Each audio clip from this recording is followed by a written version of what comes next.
Hoje a gente finalizou no dia 3 a nossa série de mensagens em 1 Coríntios, né? A gente ficou aí, eu olhei lá 27 mensagens trabalhando a carta de 1 Coríntios, né? Deu vários domingos trabalhando a carta de 1 Coríntios. Domingo passado a gente teve uma manhã e tarde abençoada na chácara do irmão Jorge lá, né? A gente teve 3 pessoas batizando, recebendo outra irmã, né? Como também a aclamação. Então foi uma tarde abençoada, um dia de alegria, né? Para a igreja. É sempre bom ter esses momentos.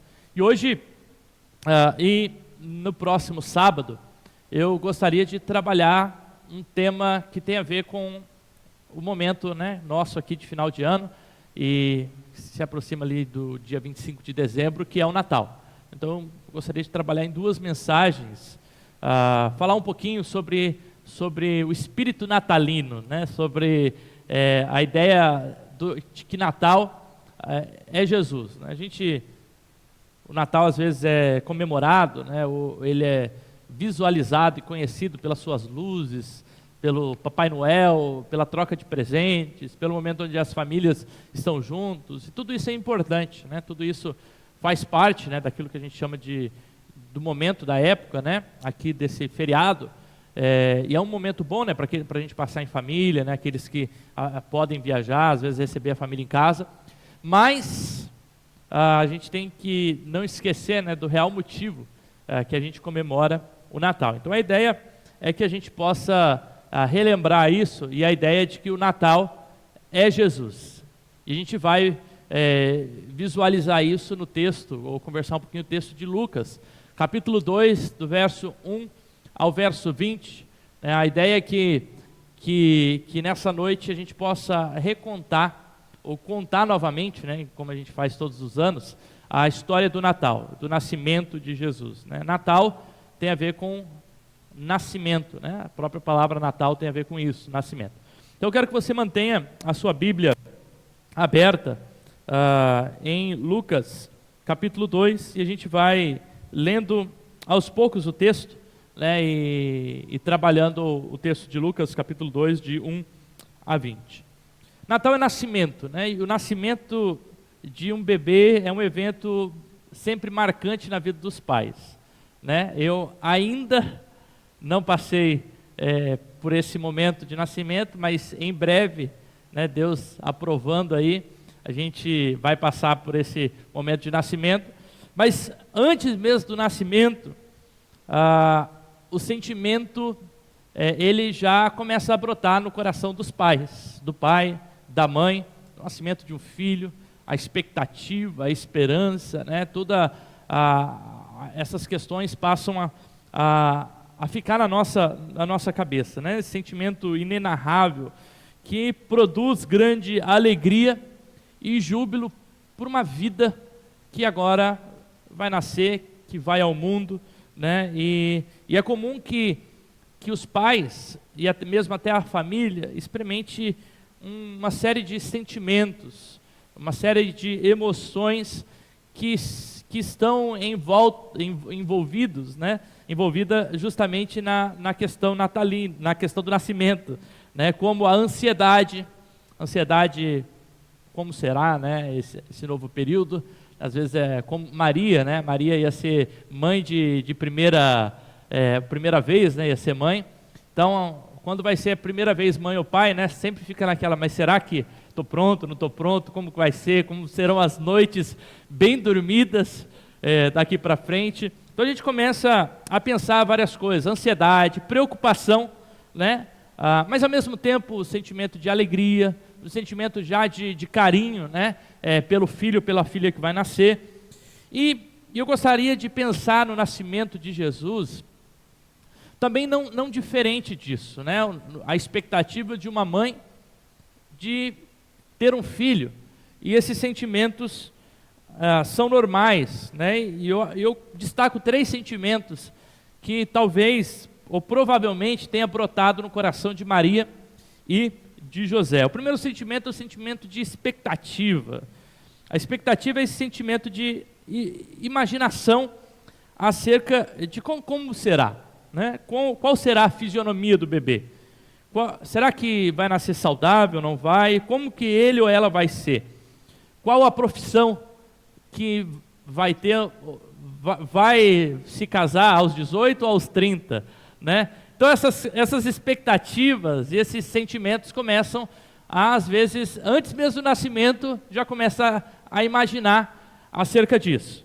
Ou a alegria, né? A alegria como um sentimento de, poxa, é um dom, uma vida que Deus nos dá para cuidar, né? E para ter esse carinho. Um outro sentimento é o sentimento de esperança, o desejo e a esperança de que a criança seja uma pessoa feliz, relevante, que faça a diferença. No caso da gente, né, como cristão, a gente tem a esperança de que o filho ou a filha sejam homens e mulheres de Deus, que vão servir a Deus, que vão fazer a diferença como filhos de Deus e como filhas de Deus, e não como, às vezes, mais uma pessoa, né, perdida no mundo. Então, essas expectativas, eu acredito que Maria, ela estava cheia dessas expectativas, pensando, né, sobre a expectativa, a alegria no coração e esperança. E a gente vê isso lá em Lucas 1,66, quando diz que todos os que ouviram guardavam-na no coração, dizendo: o que virá a ser deste menino? Né? Então a gente vê esse sentimento. E a mão do Senhor estava com ele. Quem é Jesus para a humanidade? O que o nascimento, e essa é a pergunta que a gente precisa refletir nessa noite, o que o nascimento de Jesus não só gerou como expectativa no coração de Maria, antes mesmo do seu nascimento, ou a expectativa do próprio Deus de enviar o seu filho, né, com um propósito específico, mas qual a realidade do nascimento de Jesus? O que o nascimento de Jesus provoca na humanidade? O que o nascimento de Jesus provoca na história humana? Percebe que o Natal tem a ver com isso. O Natal tem a ver com essa pergunta: o que o nascimento de uma criança, ou dessa criança específica, Jesus, provocou na história da humanidade, nas pessoas, nos indivíduos. O nascimento de Jesus é marcado também por esses sentimentos. Nesse sentido, o espírito natalino se reveste de grande alegria, sim, mas a alegria não é porque nós trocamos presentes uns com os outros ou porque estamos com a família, mas porque o maior presente de todos foi dado pelo próprio Deus. E é essa a verdade que a gente reflete, ou que a gente comemora no Natal. Os presentes que trocamos é simplesmente, né, a gente teve aqui na igreja o encerramento da MCM, né, e ali foi feita a troca de presentes, a amiga secreta, né, amiga secreta, foi amigo secreto, foi amiga secreta, né, e nessa amiga secreta se deram presentes umas às outras, né, só que a gente dá presente porque o nosso coração está alegre, né, e é por isso que a gente dá presente. Só que o que a gente precisa entender é que por que a gente dá presente no Natal? A gente dá presente porque a gente recebeu o maior dos presentes. O maior dos presentes foi dado pelo próprio Deus. É isso que diz lá em João 3,16. Porque Deus amou, né? Olha aqui, Ele amou o mundo, que deu o seu Filho. Ou seja, o amor de Deus gera na maior dádiva, no maior presente que se poderia dar para a humanidade, que é o seu próprio Filho, encarnado como ser humano, para viver entre nós. Então os presentes que distribuímos é na verdade o fruto dessa alegria, dessa expectativa, desse coração que compreende o real motivo do Natal. A dádiva maior foi dada pelo próprio Deus, encarnado na pessoa de Jesus. E a partir dessa mentalidade, eu gostaria de ler esse texto com vocês. O versículo 1, Lucas começa dizendo lá no capítulo 2, né, naqueles dias foi publicado um decreto de César Augusto, convocando toda a população do império para recensear-se. Né? Eu quero imaginar um pouco o que estava acontecendo, né? Ou qual o cenário do nascimento de Jesus, qual o cenário que Jesus vem ao mundo. Então, o versículo 1 já nos dá aqui uma questão histórica, né? Do que estava acontecendo quando Jesus vem ao mundo. Diz que dias foi publicado um decreto por César Augusto. César Augusto aqui nasceu, né, com o nome de Gaius Octavius.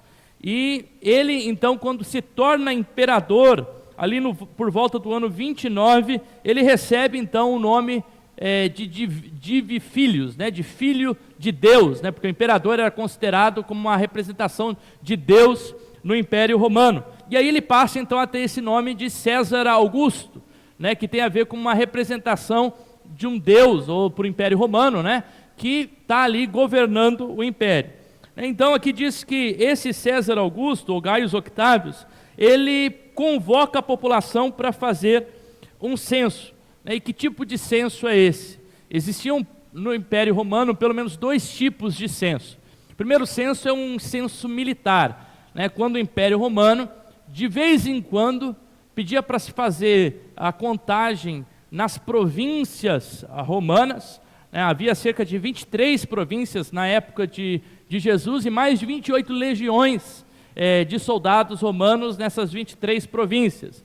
Então, o imperador pedia para se fazer essa contagem, principalmente dos homens em idade de guerra. Então, esse era um primeiro censo que era feito, né, um censo militar dos homens romanos na idade de guerra. Então, nesse censo não entrava mulher, não entrava criança, não entrava judeu, porque o judeu não ia para a guerra para o Império Romano, né? Então, era estritamente de romanos, homens, para a guerra. Um segundo censo é um censo econômico, né, que tem a ver com a contagem da população, e mais especificamente dos homens. Alguns dizem que as mulheres também entravam nesse censo, há uma dúvida aí se as mulheres entravam ou não, né? Mas aí toda a população, sejam estrangeiros ou não, eram contados nesse censo. E qual era o intuito por trás desse censo? É a taxação, né? É para que o império pudesse taxar as pessoas, ele tinha que saber quantas pessoas tinha no seu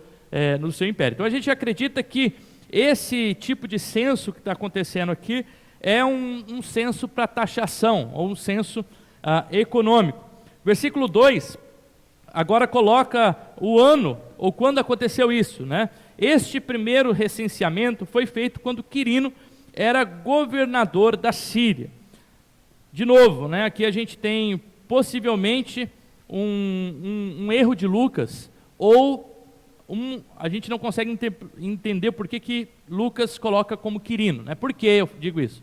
Porque Quirino, ele foi governador em uma dessas províncias no ano 6 depois de Cristo. O ano 6 depois de Cristo, né?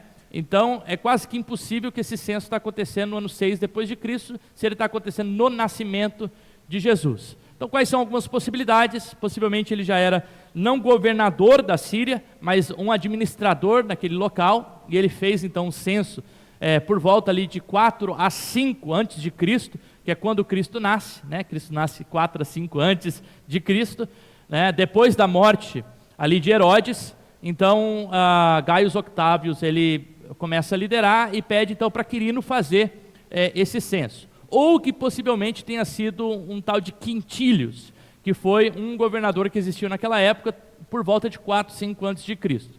Mas essas questões não importam tanto, mas para a gente ter esse conhecimento, né? Então é feito um recenseamento. Então esse recenseamento é feito ou por Quirino, como um administrador daquela região, por Quintílios, né? Alguém faz. E aí diz no versículo 3 que todos iam se alistar, cada um na própria cidade, né? De novo, a gente não tem indícios históricos que Roma faça isso, de que Roma pedia para o pessoal voltasse para as cidades natais para se alistar, porque eles não queriam saber, né? Se você morava em Cafarnaum, eles queriam saber quantas pessoas tinham naquela província para poder taxar. No entanto, a gente entende que havia uma conexão, e a gente viu isso ontem na EBS aqui, para quem esteve na EBS, havia uma conexão política religiosa muito forte entre Roma e os judeus.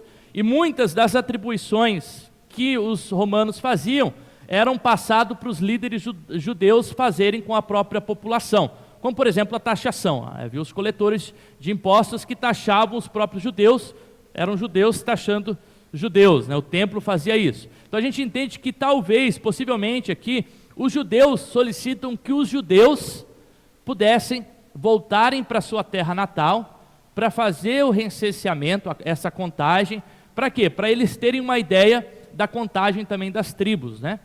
Fazendo isso, cada um volta para a sua tribo e tem uma ideia então do número de pessoas, né, pertencente a cada tribo. Então a gente entende que isso é um ato estritamente judeu aqui que está acontecendo. Então os judeus pedem que os judeus, ao se alistarem ou fazerem recenseamento, voltem para suas cidades natais para poder fazer essa contagem.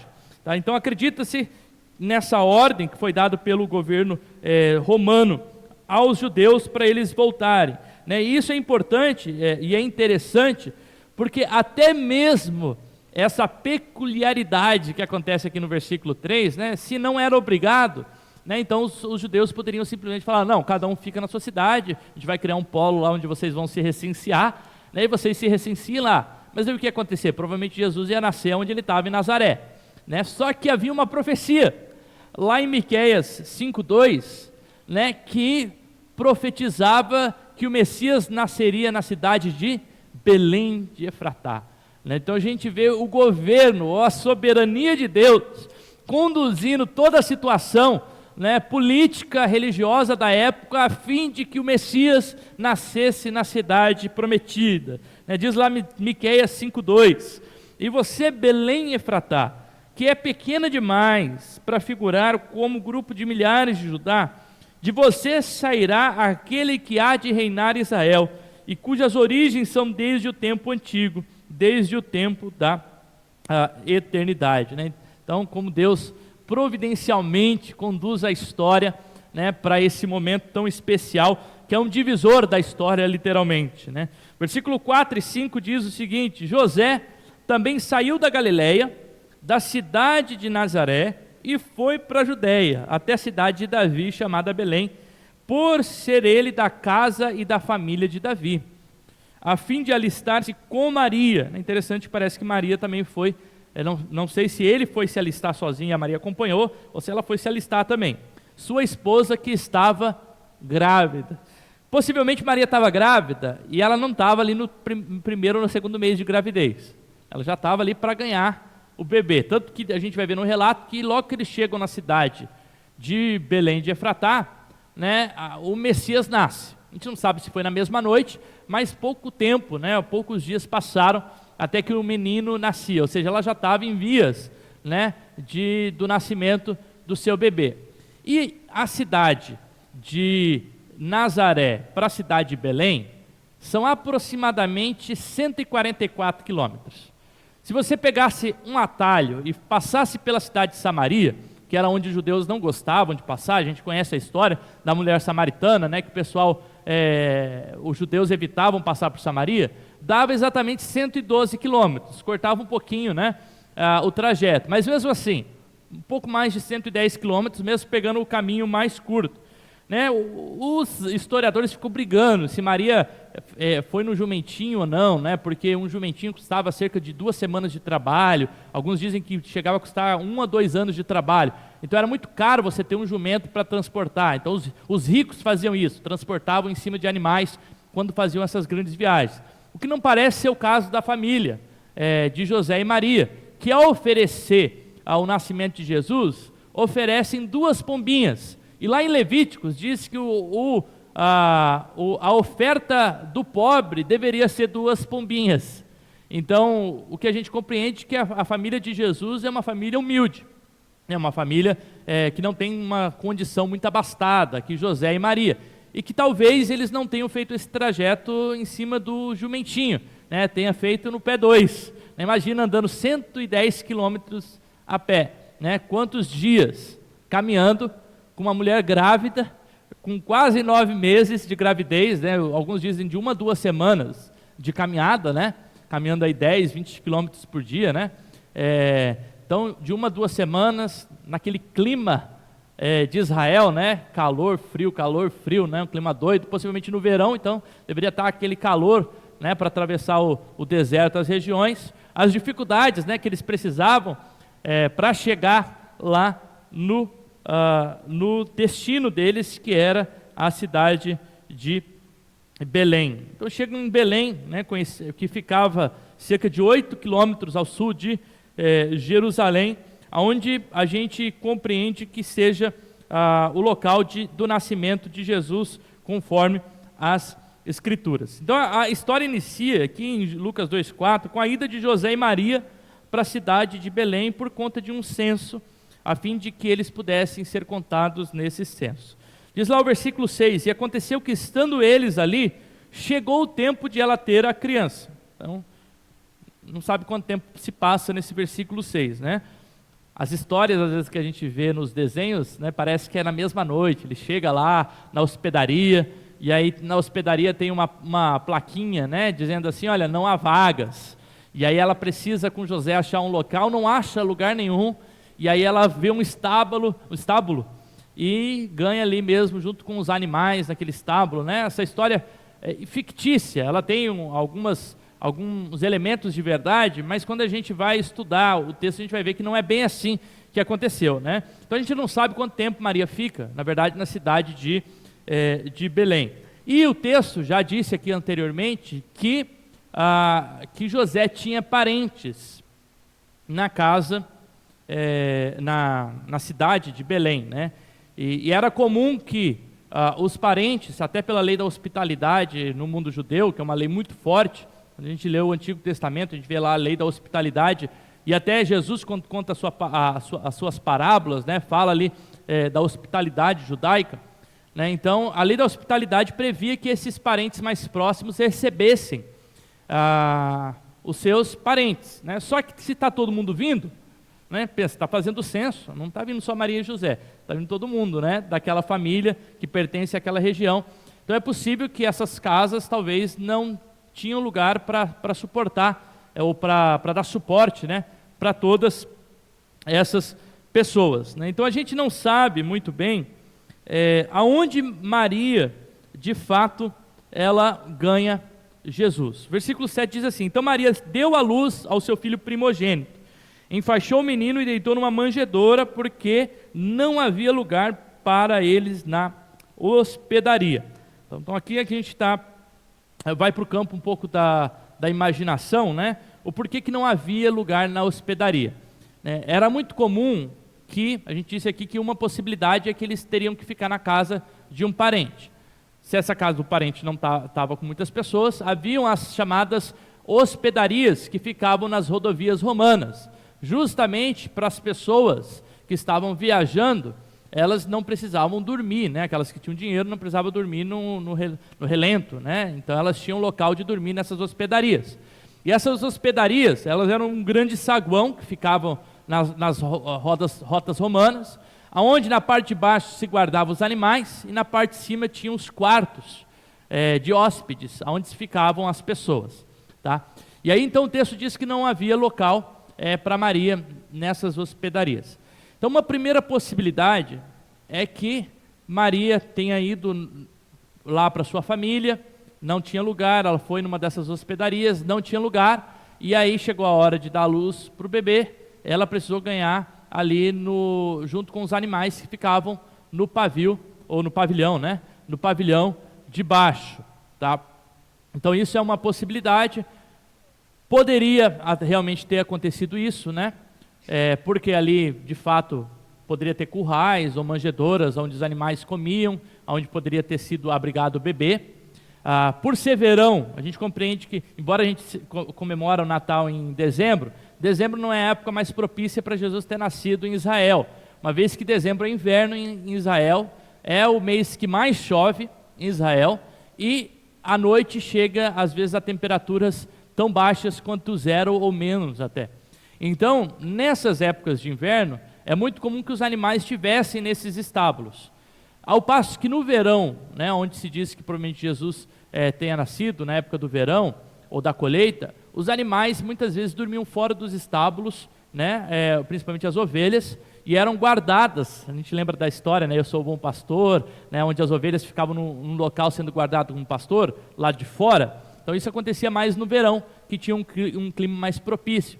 Então que possivelmente o estábulo estaria vazio, porque esses animais estariam na parte de fora, sendo cuidados pelos pastores, né? Então o local ali seria propício para ganhar. No entanto, a tradição, e aqui Justino Mártir, o Mártir, tem outros pais da igreja, vão dizer que Jesus nasceu numa caverna, que ficava, na verdade, onde hoje, lá em Israel, existe uma igreja chamada Igreja da Natividade. Então, a história, ela vai dizer que embaixo dessa igreja, onde tem uma igreja hoje, né, foi construída lá depois da época de Constantino, justamente porque era o local que se celebrava que Jesus tinha nascido. Então, debaixo ali havia uma caverna, e que essas cavernas também eram utilizadas para guardar animal, e por isso que o texto chama de estábulo, porque as cavernas também eram um local de refúgio dos animais, e de que não necessariamente Jesus tenha nascido, né, num estábulo. Então, uma vez que não havia local na hospedaria, eles vão procurar um local, acham uma caverna, e então Jesus é dado à luz, né, numa caverna. E a história vai dizer que a manjedoura, na verdade, é uma espécie de curral de pedra, né, onde Jesus foi posto, né? Então a gente não sabe muito bem a história, se Jesus nasceu no estábulo, ali onde ficavam os animais, se foi numa caverna, né? Uma terceira possibilidade é que ele tenha nascido também na casa do seu parente, embora não no quarto. Toda a casa tinha um local também onde guardava os animais, um pequeno estábulo, né?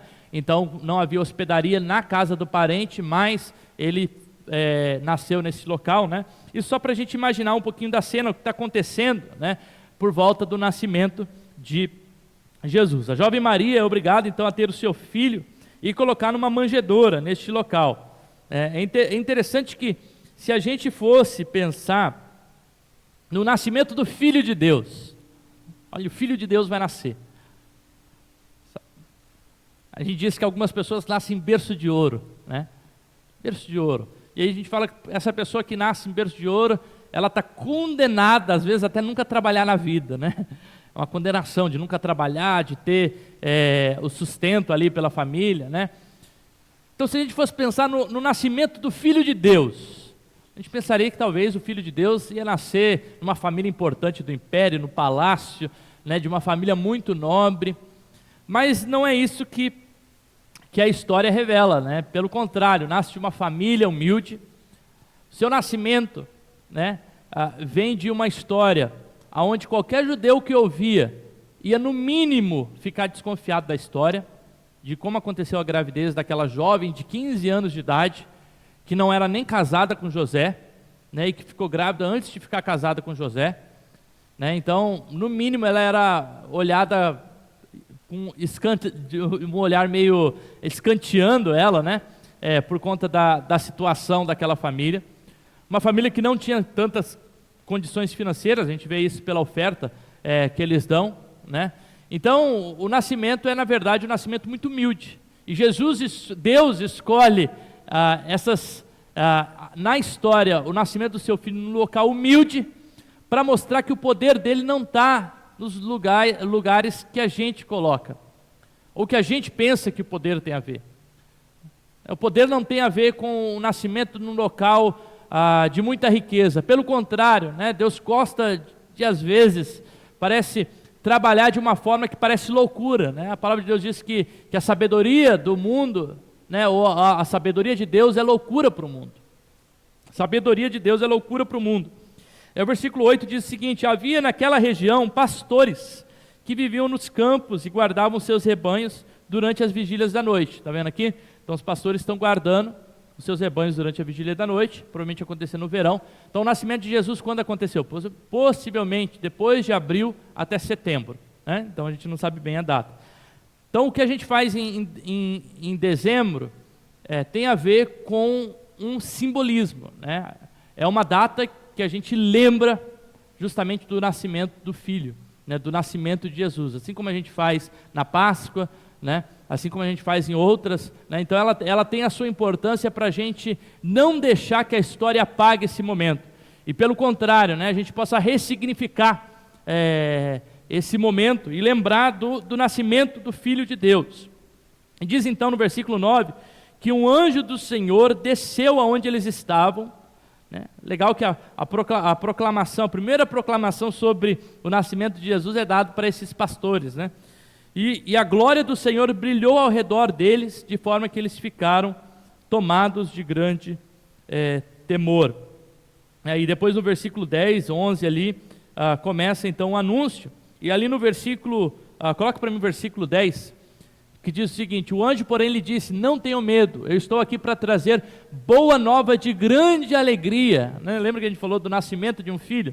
Né? E aqui é uma boa nova de grande alegria ao dobro, porque não só o filho de Maria está nascendo, ou o filho de alguém está nascendo, mas é o próprio Filho de Deus, que vai trazer redenção para a humanidade. E aí vem o versículo 11, que tem a ver com aquilo que Jesus representa, a realidade de Jesus para a humanidade, que diz o seguinte: é que hoje, na cidade de Davi, nasceu o Salvador, que é o Cristo, o Senhor. Que é Cristo, o Senhor. A tese central da nossa mensagem de hoje é justamente olhar para esses 3 títulos cristológicos aplicados à pessoa de Jesus nessa cena do seu nascimento. O Cristo que é o homem, o Cristo que é o Salvador, o Cristo que é o Senhor, né? E eu gostaria de olhar a partir dessas 3 perspectivas, a dádiva de Deus dada para a gente. A primeira dádiva que nós celebramos na Páscoa, no Natal, que nós celebramos no Natal, é o nascimento do Filho, do homem Jesus, o homem Jesus. Lucas 2,52 diz, e Jesus crescia em graça, conhecimento e estatura e sabedoria diante de Deus e dos homens. O primeiro aspecto que a gente observa aqui em Lucas 2 é a presença do nascimento de Jesus como ser humano. Antes de falar da sua identidade divina, messiânica, cristológica, ou qualquer outra característica do próprio Cristo, nós não podemos fugir da essência humana de Jesus.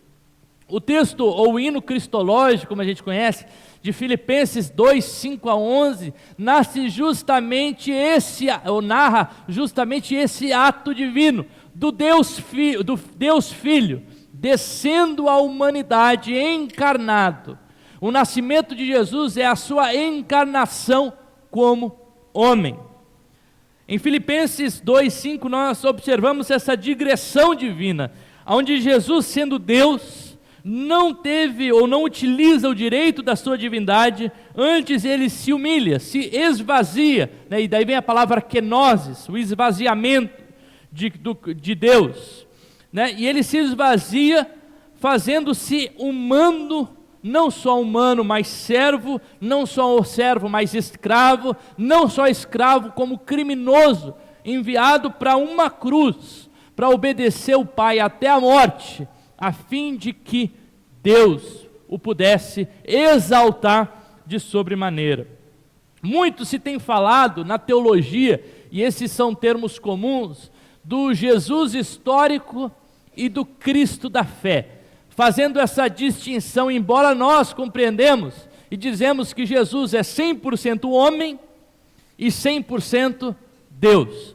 Então o Jesus histórico ou Jesus humano, existem livros e livros, muitos livros escritos, livros aí de milhares de páginas, né, escritos sobre quem era esse homem. Ele era um judeu, ele era um religioso, ele era um profeta, ele era um sacerdote, ele era um nômade. Quem foi Jesus de Nazaré? As pessoas têm essa curiosidade, mas de fato pouco se sabe sobre a sua infância, e a maior parte do que nós conhecemos sobre a pessoa de Jesus tem a ver com o relato dos seus 3 últimos anos de ministério, ou a partir do ano 30. Certamente o Messias, ou Jesus, teve uma vida comum. Eu imagino Jesus como criança, brincando com outras crianças. Assim como todo judeu, o homem ajudando o seu pai na profissão, tanto que Jesus vem ter a mesma profissão que José, vem aprender a mesma profissão que seu pai. Possivelmente ele tenha frequentado os templos judaicos, tenha participado da religiosidade da sua família, tenha ido para as festas judaicas. De fato, então, o Jesus humano, ou a infância de Jesus, ela é desconhecida. O que a gente sabe é o que diz lá em Lucas 2,52, que crescia Jesus em graça, conhecimento e estatura diante de Deus e dos homens. Um episódio que acontece aos 12 anos de idade, quando ele se perde dos pais e vai lá para o templo, né? E quando, depois de 3 dias, os pais se lembram do filho, né? Naquela bagunça, todo mundo viajando junto, eles então voltam e Jesus está lá discutindo, né? Com os mestres da lei, com os professores, de modo que eles se espantam até do conhecimento de Jesus. Eu acredito que esse conhecimento tem a ver com o conhecimento humano, de um Jesus que conhecia a Torá, né, que conhecia os mandamentos de Deus. Apesar disso, vemos em Jesus o exemplo do maior ser humano, modelo que existiu, que veio de uma família humilde, mas que viveu até a morte em total obediência ao Pai e à missão que Deus o deu como filho. O Jesus humano, né, porque o Filho do Homem, diz lá em Lucas 19:10, veio buscar o que se havia perdido. Jesus faz da sua vida a sua missão. A proclamação do reino de Deus tem a ver com a sua missão humana, a sua missão como ser humano. O ser humano que padece das mesmas coisas que outros seres humanos padecem. O Jesus que chora a morte de um amigo, que se entristece diante de um velório, que se ira diante de vendilhões na casa de Deus, né? Um Jesus que conta histórias, que vive com as crianças, que diz para as crianças que venham a mim, os pequeninos. Essa humanidade de Jesus, que vive até o último ponto, fazendo a missão de Deus, ou aquilo que ele foi chamado, nos desafia a olhar Jesus a partir do seu aspecto humano, como alguém que foi obediente a Deus até o fim, e que nos chama à obediência e à missão de Deus. O nascimento do Filho, o nascimento do ser humano, a vida de Jesus como ser humano, nos desafia a olhar no Jesus humano, características ou de como eu devo enfrentar a minha vida, de eu como ser humano devo enfrentar as boas e as coisas ruins que acontecem na minha vida. Às vezes, quando a gente olha para o Cristo da fé, a gente parece que há um distanciamento muito grande, né? Como que eu vou viver na santidade? Como que eu vou fazer isso? Como que eu vou fazer a missão de Deus? Como que eu vou proclamar o Evangelho? Né? Por quê? Porque Jesus é Cristo, mas justamente por isso ele se encarna como ser humano, para mostrar que como ser humano, né, lá no seu batismo, lembra que a pomba desce, o Espírito Santo desce, e ali ele vive o seu ministério a partir da dependência do Espírito Santo, para mostrar que nós fomos chamados como irmãos de Cristo, né, nosso irmão mais velho, a olhar para o exemplo de Cristo humano, do Jesus humano, e viver a nossa vida em obediência ao Pai, a missão de Deus que Ele tem para a gente como filhos e filhas de Deus. Então a humanidade de Jesus nos desafia a fazer a missão de Deus, de sermos arautos do reino de Deus por meio da nossa vida. A esperança, lembra que o nascimento do Filho traz esperança? A esperança no mundo, porque nos diz lá em Isaías 9:6 que um filho nasceu, ou se nos deu. Um filho, um ser humano nasceu. A esperança que Isaías coloca é nesse ser humano que nasceu, um filho se nos dá, e o governo está sobre os seus ombros. Ele é o conselheiro maravilhoso, o maravilhoso conselheiro. Ele é o Deus forte, o Pai da eternidade e o príncipe da paz. Ele desafia a Pax Romana, do império que dizia: nós damos a paz. Não, é o nascimento do Filho que pode promover a verdadeira paz do ser humano. Não é o poder do Império Romano. Esse menino é a esperança do mundo, o varão perfeito, o modelo de vida. Nele nos inspiramos a viver a vida de uma forma mais solidária, mais justa, mais obediente e rendida à total vontade do Pai e o direcionamento do Espírito Santo. Não só Jesus é o homem, mas Jesus, como diz o versículo 11, é o Salvador. O termo Salvador nas Escrituras, ele é mais utilizado na sua forma substantiva, né, salvação, né, do que o Salvador aqui, como é utilizado pessoalizando, né, Jesus como o Salvador. O próprio nome de Jesus, né, Yeshua, né, o nome de Jesus, né, Yeshua, é aquele que traz salvação, né? Lá no Antigo Testamento a gente tem alguém com o mesmo nome, né, só a transliteração é diferente, que é Josué, né, que também vem da mesma raiz, ou aquele que traz a salvação. Então o nome de Jesus já representa isso, né, aquele que traz a salvação. A gente leu aqui Lucas 19:10, onde diz que ele veio salvar aquele que se havia perdido. O termo salvação ele é utilizado na Bíblia de várias formas, podendo ser uma salvação física, né, mas quando aplicada a Jesus, embora tenha nuances da salvação física, né, ela se aplica diretamente à salvação do ser humano diante de Deus. A salvação física acontecia quando Jesus se encontrava com as pessoas, né, e a pessoa então ela estava doente, e aí Jesus, diante daquela cena de enfermidade, a pessoa depositava a fé em Jesus, e Jesus dizia o quê? A tua fé te salvou. A própria fé, então, movimentada, ela produziu salvação física, libertação física. Então, o que a gente aprende com isso? Que Jesus é também um salvador dos corpos, e não só das almas. Existe uma teologia, às vezes, aí, a teologia das almas penadas. O que eu quero dizer com isso? De gente ou igreja que só se preocupa com a alma das pessoas, e que o corpo seja danado ao inferno, seja levado ao inferno. O que eu quero dizer com isso? Que a pessoa está preocupada, eu proclamei a mensagem, não importa se a pessoa vai viver uma boa vida aqui ou não, o importante é que ela está no céu, daqui 50, 60 anos, ela pode passar o inferno aqui durante 50, 60 anos, mas depois ela está no céu. Mas quando a gente vai para a Bíblia, a gente aprende que a salvação, ela acontece em 3 tempos. A salvação ela é passada, a salvação ela é presente e a salvação ela é futuro. Deus, Jesus sempre conjuga a salvação nos 3 tempos. A salvação ela acontece no tempo mais remoto porque ela faz parte do plano inicial do próprio Deus. E Deus quando nos salva, Ele nos salva do pecado. A salvação do pecado, no passado, nós fomos salvos do castigo do pecado. Isso que é uma frase que as pessoas gostam de dizer, eu vou repetir aqui.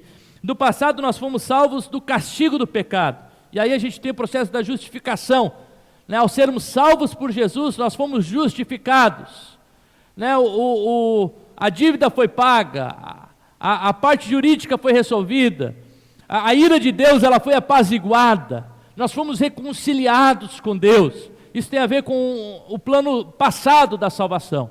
Mas no presente estamos sendo salvos do domínio do pecado.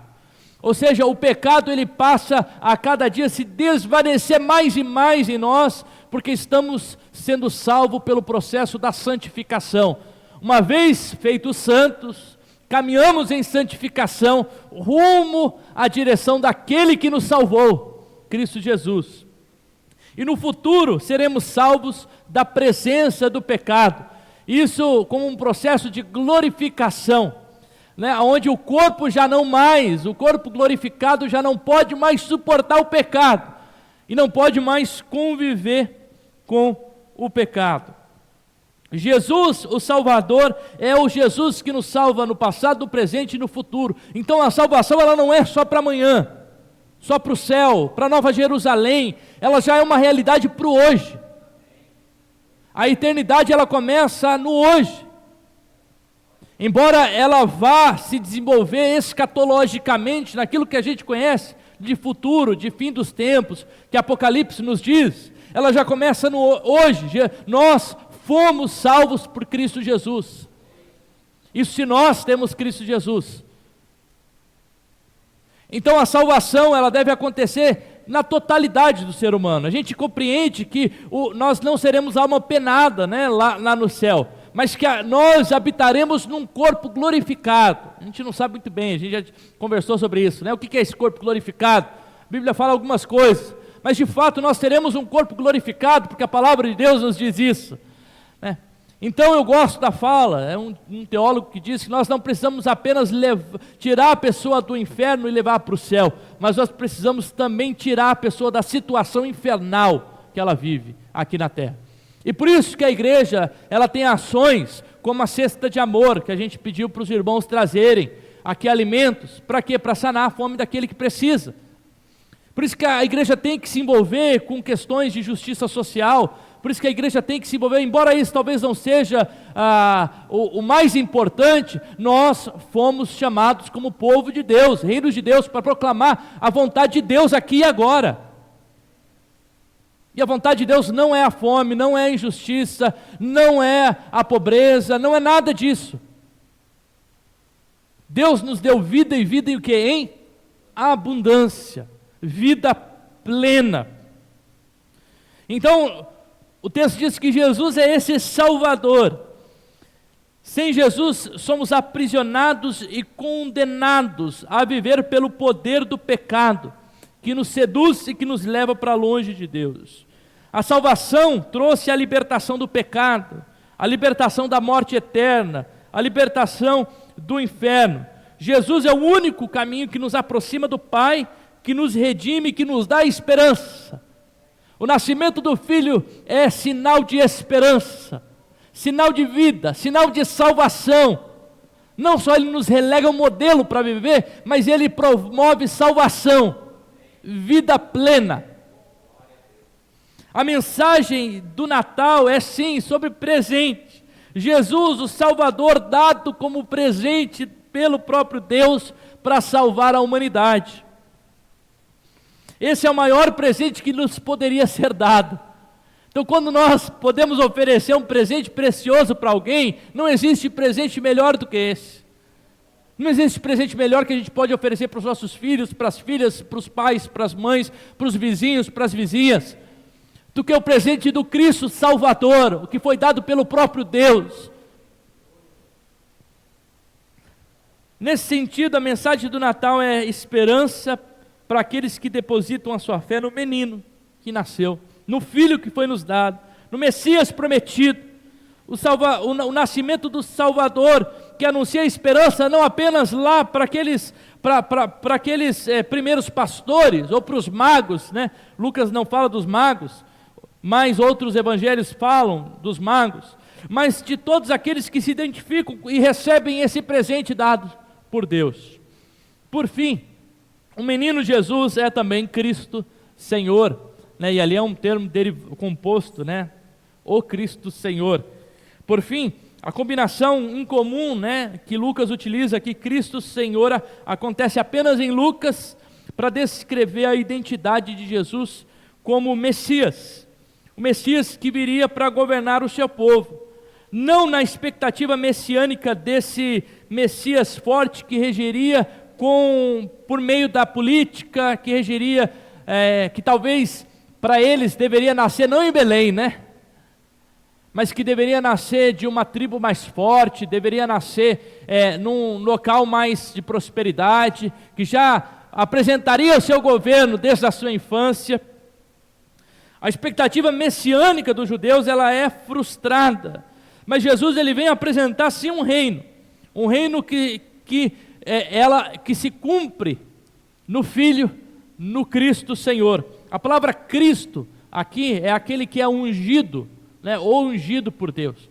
Esse termo ungido, ele acontece no Antigo Testamento para falar tanto de reis que eram ungidos, de sacerdotes que eram ungidos, ou de peças que eram ungidas para, por exemplo, no templo, para uso exclusivo do templo.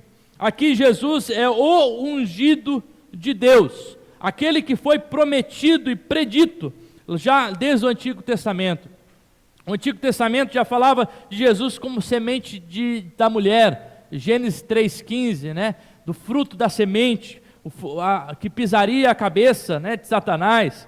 Gênesis 12 fala da semente de Abraão.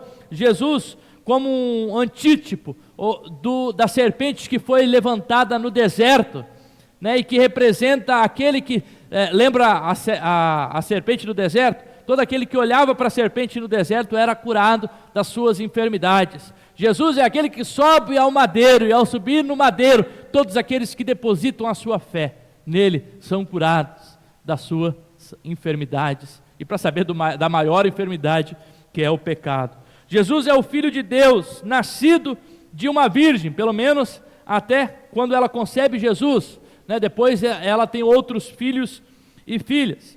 A declaração de Jesus como Messias está vinculado na fé em Jesus como o Cristo ressurreto que venceu a morte.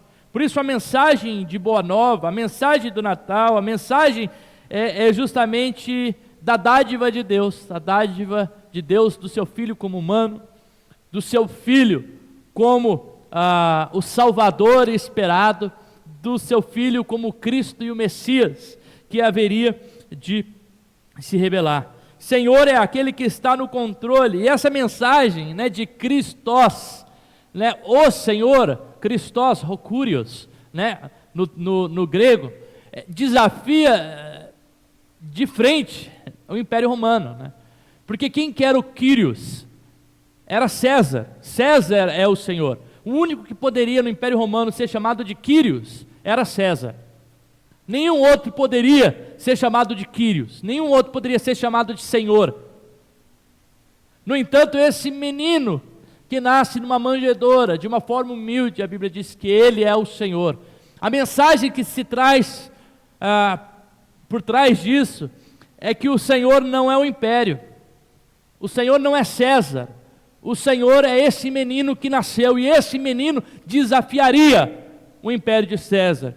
Tanto que a gente estudou ontem aqui, que Jesus foi levado à morte justamente na acusação de ser o rei dos judeus, né? Um título que desafiava César, o império romano.